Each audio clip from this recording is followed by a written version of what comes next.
Hindi mo naman kailangan pumunta hanggang doon sa bahay namin. Mas mabilis gamit ang motor ko. Ikaw rin naman, Miki. Makakapunta ka rin sa malalayong lugar. Ang mga long ride, nakaka-excite talaga. Yota, napakabait mo naman sa akin. Hindi normal lang ako.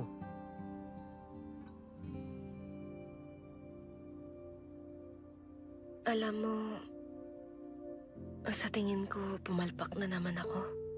Gusto kong magbago ngayong high school, kaya ginawa ko talaga ang best ko.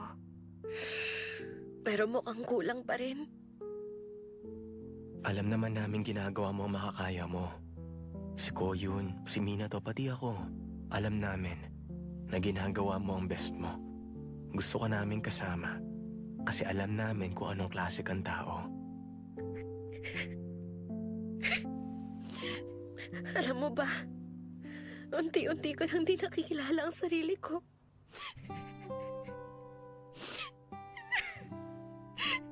Yota, salamat. Kaya gusto kita eh. Buti na lang naging kaibigan kita. Ang saya-saya ko.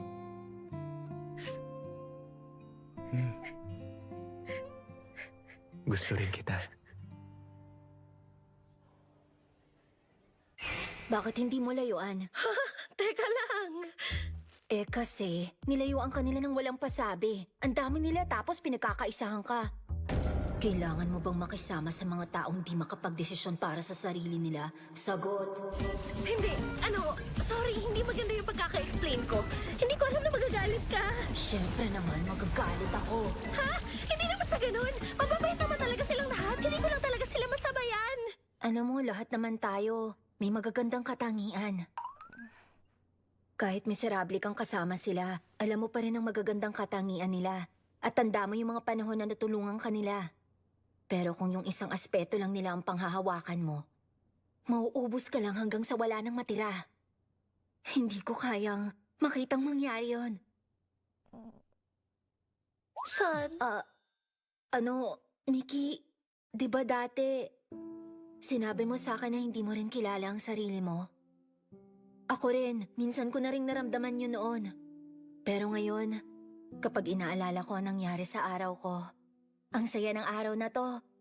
Maganda ang araw ko kapag kaya kong isipin ang mga yon. E di ibig sabihin lang nun, hindi ko sinara ang puso ko ng araw na yon. Ikaw, Miki, anong version mo ba ang talagang gusto mo? Masakit manatili sa lugar na di mo kayang magpakatotoo sa sarili mo. Huwag mong pilitin ang sarili mo. Nung junior high ako yung laging dahilan ng gulo.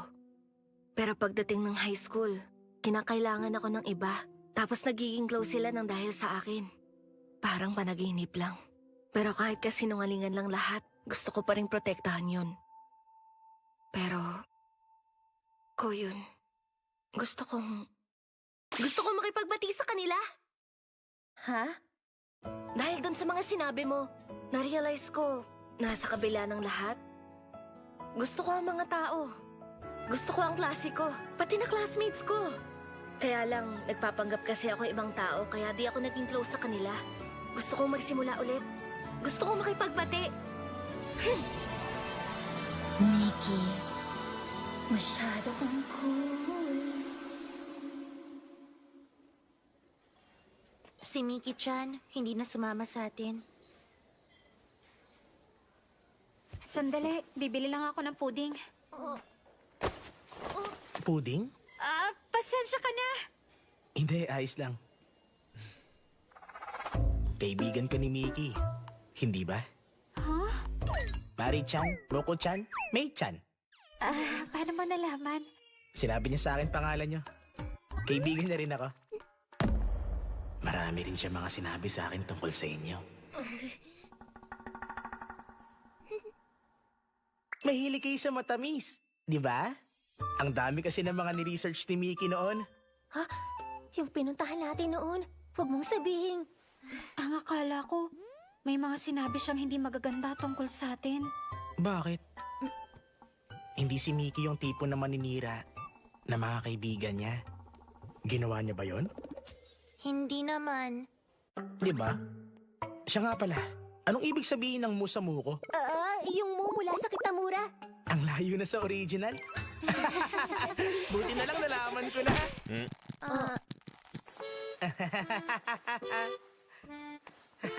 Mukhang friendly pala siyang tao.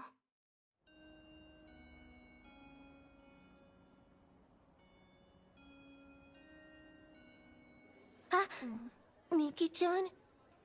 Ano, mamaya, gusto ko kayong makausap.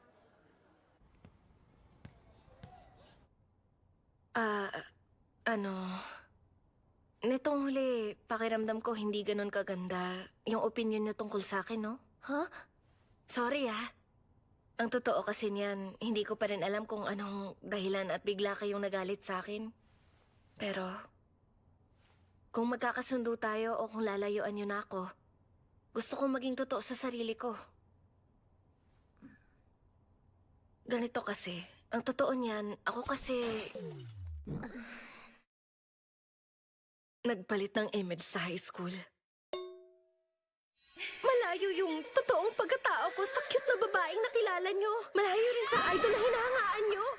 Nakabuka ka lagi ako pag nakaupo. Pinagsasara ko ng pintoon pa ako. Pag walang bimpo, nagwiwisik lang ako pagkahugas. At pag kinokolekta yung mga papel sa likod, palagi ako kinakabahan kasi nalulukot yun dahil sa pawis sa kamay ko. Ganon ako! Ganon akong klaseng tao! Kaya naman, kapag nalaman niya ang totoong ugali ko at yung mga bagay na gusto ko, naiisip ko na baka hindi niyo na ako magustuhan. Kaya nagpanggap ako na ibang tao at nagsinungaling ako sa inyo. Pasensya na kayo. Nung isang araw, narinig ko sinabi mo, hindi ako ganito sa school nung kausap mo yung katrabaho mo sa part-time job mo. Ha? Napaisip tuloy ako kung sumasama ka lang sa amin kahit na ayaw mo talagang makipagkaibigan. Naku, hindi yung totoo! Ako lang talaga yung nagtatago ng totoong ako at sinisira ang sarili ko. Gusto ko lang naman na lalo pang mapalapit sa inyo.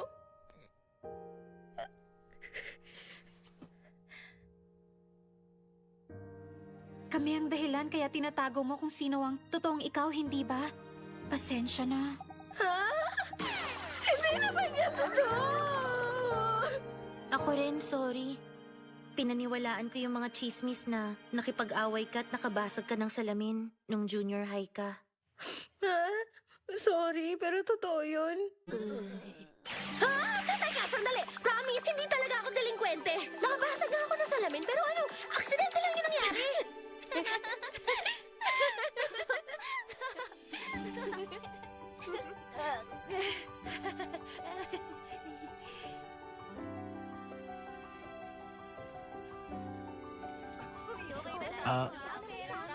Mickey, pauwi ka na ba? Huh?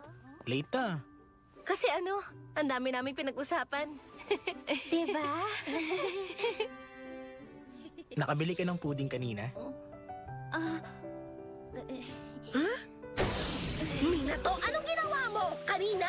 Anong kanina yon? Ba't yun agad inisip mo? Humanda ka sa akin! Kalma ka muna. Barrier! Triangular barrier! Ano? Duwag lang nagbabarrier? Kung ikaw ang aatake, kailangan ko talaga mag-barrier. Yes, ka! Alam niyo, si Miki-chan parang mas nakakatawa talaga siya kapag ganito siya. Koyun, salamat sa tulong mo. Nagabati na kami. Mula sa araw na to, totoong Miki-chan ang makikita nila. Whoosh! Kahit na paunti-unti o dahan-dahan lang. Sana maging mas masaya pa si Miki mula sa araw na to. Ano? Pasensya na. Masyado ko kayong pinag-alala. Teka, di ba ang laking pagbabago naman yan? Tapos ka na sa pagiging idol? Retired na ako. Yeah! Teka, ako idol? Matawa ka. Masaya ako para sa iyo, Miki. Oh, ito. Yung end of school year exams last year na nakuha ko. Master Mina to! Salamat, Ama Mia. Teka, anong ba't parang istabero lang? Di pa natin naaaral to, diba? Para rito, gamitin mo tong formula. Tapos ito namang isang formula. Parang naaalala ko na.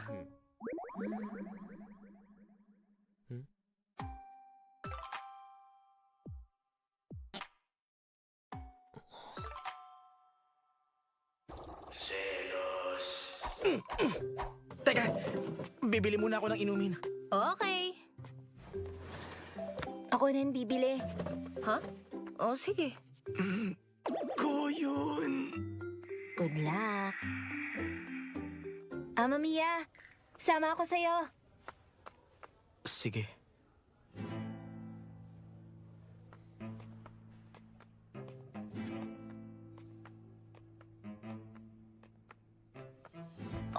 Paano to? Hindi ba magandang mood niya ngayon? Teka, baka naman gusto pala kasi niyang mapag-isa. Ano? Bakit? Ang init. Ang